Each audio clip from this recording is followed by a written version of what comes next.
Hey guys, we are here for the month of May. Well, it's past the month of May, but we're going to talk about the pickups for the month of May. So, as you can see, we got Splatoon These are one of the hats. pickups that I got from GameStop, and one of my coworkers graciously gave up his. So we both are representing the So we could both squids. have one. And nobody else wanted the gentle one, so...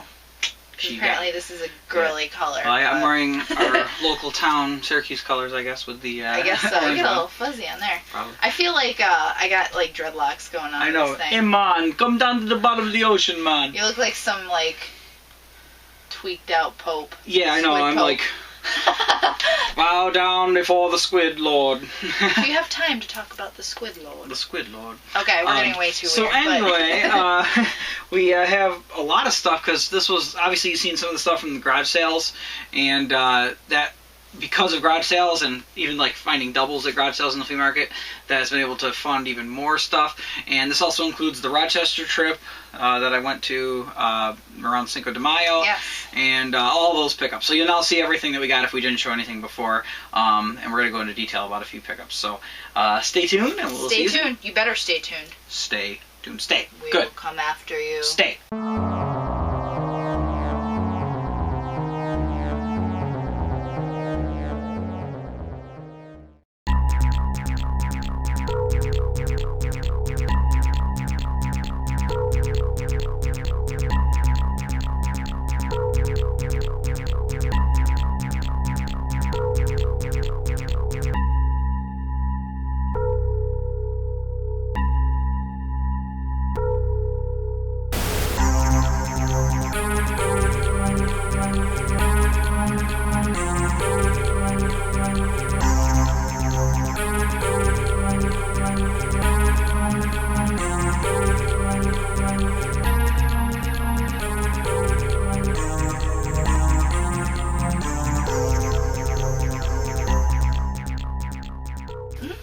So we got a lot of Wii games this month, which is great because if you've been watching our pickup videos, you see we've been trying to get all of the obscure Wii titles. We still have some of the first-party Nintendo ones to get, but I kind of am waiting on those ones because they are flat-priced, everywhere. Everywhere you go, they're kind of GameStop expensive. and everything. So we're trying to find the ones that GameStop hasn't caught the price on yet, or obviously at garage sales or flea markets. So one of them that we got, and this was at the Rochester trip, but we wanted to talk about real quick, is the game called The Munchables. This game, if you can find it at a GameStop, is only like $2, but it's really hard to find now. The Game Grumps played it, I believe it was. Right? Yeah, and I didn't really know much about it, like, looking at it. I mean, I was always intrigued by it because it's cute and colorful, and according to you, I guess it plays sort of like Katamari a little bit. Instead of rolling up a ball and getting bigger, you're eating and getting bigger, and it's really fun. It's a really cute, really fun game, really colorful, and it has a little motion control, but nothing too much, so it's like a really just traditional playing game. So really fun, and if you're lucky enough, if you either get a new copy or find one that has it, it did originally come with a little sticker in here, and ours unfortunately does not have that, but keep an eye out for that when you're looking for this game. So, pretty cool game. I definitely recommend it. And like I said, if you can find it at your local GameStop, it would be like $2. So, definitely get it because it's going for a lot more online. So, that's the first one. So, I've been trying to reach out to different people in various Facebook groups, garage sale groups, stuff like that, to see what games people are getting rid of. Whether for stuff to flip towards other games, or maybe they have something that we don't have. We've so far found a couple really cool things. Now, as far as what I got this past month, unfortunately, I kind of took a little break from doing that, but I was still able to find a couple things. One of those things I actually didn't have, and it was for Nintendo 64, Pokemon Stadium 2. Not complete in box, obviously, just the cartridge, but, I mean, for what I got it for, it was a fraction of the cost. Definitely. And this is the pricier of the two, so. Like you were talking about with the Wii games, a lot of the first-party Nintendo games are usually, like, stay at consistent price. That goes, even these games. Even the older Nintendo, just first-party games, just stay up. Something like that, if you were to go into a game store and find this, it would be like 30 plus. Oh, 30 plus. And I got it for nowhere near close to that. So I'm very happy to add this to the collection. It looks pretty cool. It's got the gold and silver box, which I think is very cool about it. That sort of mishmash.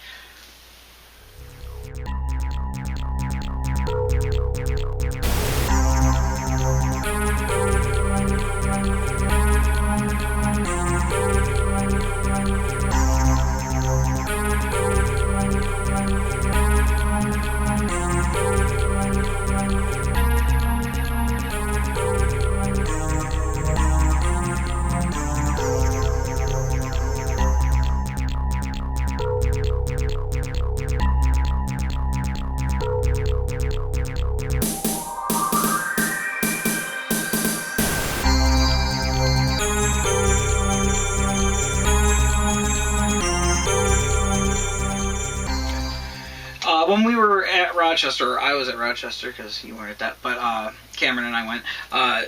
Our friend Adam, who we went with, Adam Nelson, goes by Gunstar Hero 777 on YouTube. We've talked about him before. And he works for 8-Bit Evolution, who does some repro carts for various systems and stuff. They do some really good work there.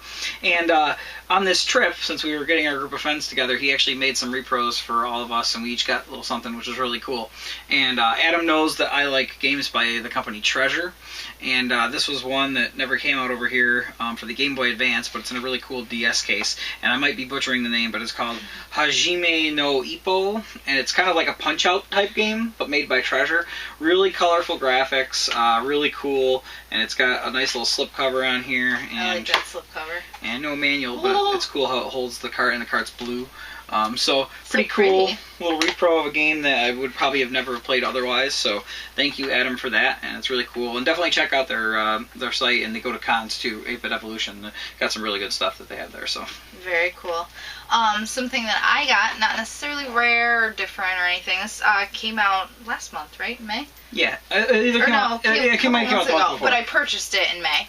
And that's the Adventure Time: The Secret of the Nameless Kingdom game. This version's for 3DS. What else was it on? PS3? Yeah, 360, PS3, 360. I think that's it. I don't think there was a Vita one or anything like that. I don't think there was so. No next gen ones.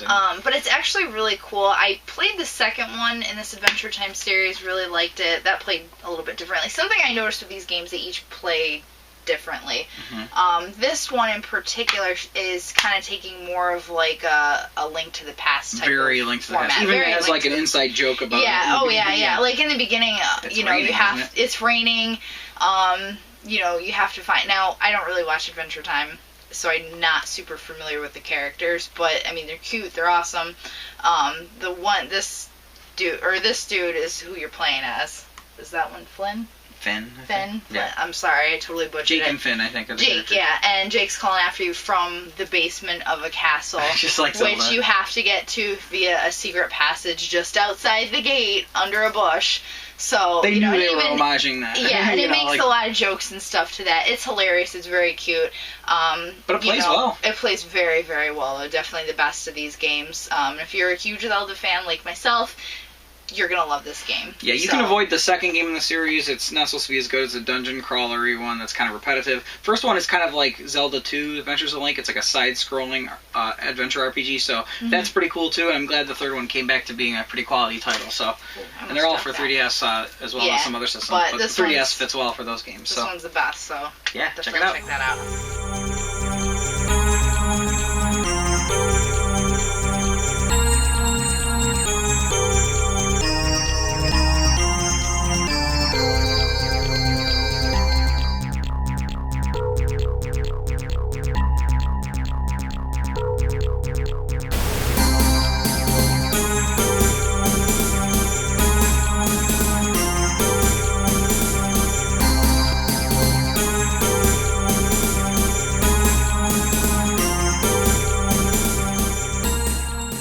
So last year for Xbox 360, I had purchased the Retro City Rampage game, and it was really fun. It wasn't like a phenomenal game, but it had so much nostalgia and references to things from the late 80s, early 90s, like Ninja Turtles, Back to the Future, Saved by the Bell, just all the best things that like my era and Megan's era grew up with. So it was really cool. And earlier in the year, they had a PS4 physical version that came out, very limited run, and it's actually, fun fact, it was on a PS4 Blu-ray, and it's actually considered the Blu-ray with the least amount of data in it because the game's not that big because it's a little downloadable title. So that game holds the record for having the smallest amount of data on a Blu-ray. But missed out on that, and that goes for like $200 on eBay now, so I'm kind of disappointed. But the owner, or the creator of the game rather, he saw that there was such popularity to the physical version of it that he decided to do a Vita version. And luckily, I was able to order it off the site before it's been sold on eBay at higher prices. So we have a sealed copy here of Retro City Rampage, and since I have it on 360, I'm going to keep it sealed for collector's purposes. Maybe someday I'll play it in the future when I want to play it on the go, but for now it's just a really cool collector's piece. And it came with Yeah, what's this little thingy? It's a papercraft version of the main character in the game, and it has my name on it. It says "Congratulation, Nathan," so it has like English on it. It even put this together. Yeah, it's pretty cool, and it has like a little what looks like a rupee, but it's from the game as well. That's awesome. So there's just so many references to stuff in this game. It's worth playing through just for the references. Some of the controls and stuff were a little off, but it kind of felt like of the era of NES where things weren't as tight as, over time.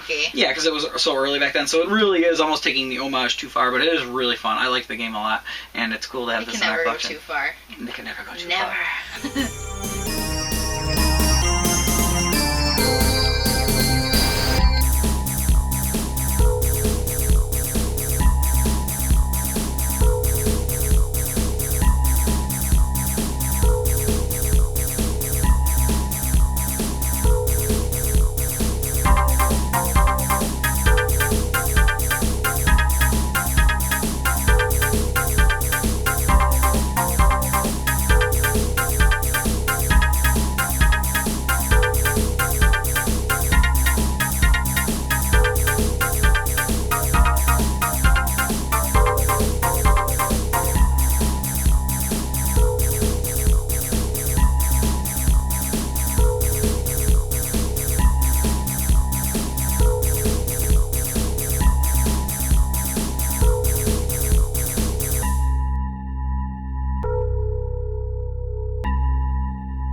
Item that we got this past May, I almost said this month, we're in June now, and I'm very excited about this. Now, I haven't played any of these games in the series, but this is the first one, and I've always been like, it's one of those games like in my long bucket list of games to play. This is a series that I want to get through, and that is for PS1, Klonoa, Door to, I didn't even read Phantomile, Phantomile, okay. I need glasses, but yeah. Got that. Kind of a long story how we got that. We basically managed to get this free with some help with a friend. Yeah. So to get this game free is not only good because last year at the time I remember I bought a copy for a friend of mine for a trade that he was trying to get, and it was $40 back then. Yeah. And now on eBay it's selling upwards of $90 at the top end. So it just looks so to awesome. get it for free now is just like amazing. But even if I paid $40 for it, I'd have been happy because that's kind of how I was thinking it cost. It's crazy how quickly stuff jumps up. You never know. That's crazy. Like a year maybe ago, we'll talk about a game on Sprite Lovers someday, and then people will rush out to get it and raise the price. Maybe we're the trendsetters. We'll see. So very happy to add this into the collection. Awesome 2.5D platformer. So absolutely.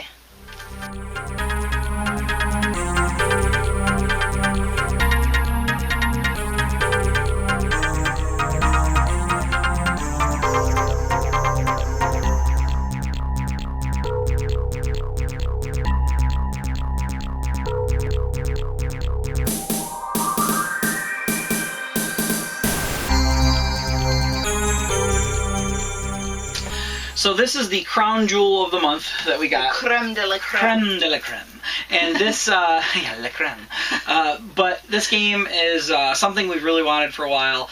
We actually played it earlier in the year, and you'll remember from a past episode of Sprite Lovers, a mini episode, that we had a prank involving this game. But our buddy Pat at River City Retro, he hooked us up with a great deal on this game. Now, it doesn't have the manual, and I'm probably going to leave it in its collector case because I don't want to take it out because it's a pricier game. But he gave us a great deal on it, and to have this in the collection, I still can't believe it. It's one of the best shmups I've played, and that game is Musha. So first of all, one of the best box arts I've ever seen. It looks so cool. I mean, the fire and everything, and of course the robot itself looks awesome. But if you haven't played Musha before, obviously it's an expensive game, but if you can play it on an emulator or something just to check it out, it is really cool. It's definitely worth checking out. And it's got great music. It's like from 1989 or 1990, but the music is so awesome. It's one of those games that really understood the Genesis sound chip, and so could make some good music out of it, because most people didn't make cool sounding music out of it, even though it has the capacity for it. So this definitely is a great game. Super fun, and unbelievable that we have this in our collection now. I mean, this is definitely one of the top items. And if anybody out there has a manual that they're looking to part with and would give us a bro price on it, bro and sis price, bra price on it. If you can give us a bra price on it, we'll be very happy. Awesome. So, very glad to have that.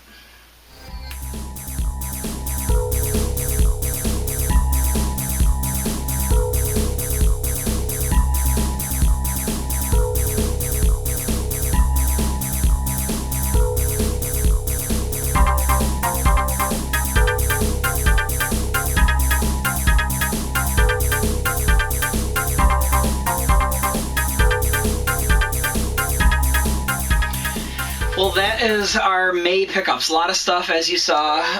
Variation of stuff, too. We managed to run the gamut. And before we say our final goodbyes, there's going to be a... Final goodbyes? That sounds so... for this video. Sad. I know. There's also, actually, I guess it's going to be following our final goodbyes. There's going to be an Amiibo update, which you saw on the one garage sale weekend when we got the Wave 4 Amiibos, but I'm going to do a quick little Amiibo update just so you see everything for the end of the video. And get jelly. And get jelly. But you know what? Here's the thing about Amiibos. They're hard to find, and they're hard to get, and everybody's clamoring at them. But if you really work hard to try and get them, figure out ahead of time, okay, this is the release day. I took a day off from work. I have a few extra vacation days usually at the end of the year, so I figured, you know what? Rather than let it go to waste, I'll use it on this. I took the day off, managed to go to garage sales and stuff. Very well used. So, if I could have, I would have. Toys R Us really handled it well this time, so definitely look at going to Toys R Us for some of them, because it was organized. That's I hate when they just let people, like Target just lets you run in the back, whoever's first there, So anyway, the Amiibo hunt will continue throughout the year, but so far we have all of them. Yep, we are all caught up. So. But thanks again for watching, and stay tuned. As always, guys. More garage sales this month, and then obviously you'll see our pickups next month. So stay tuned, and we'll see you later.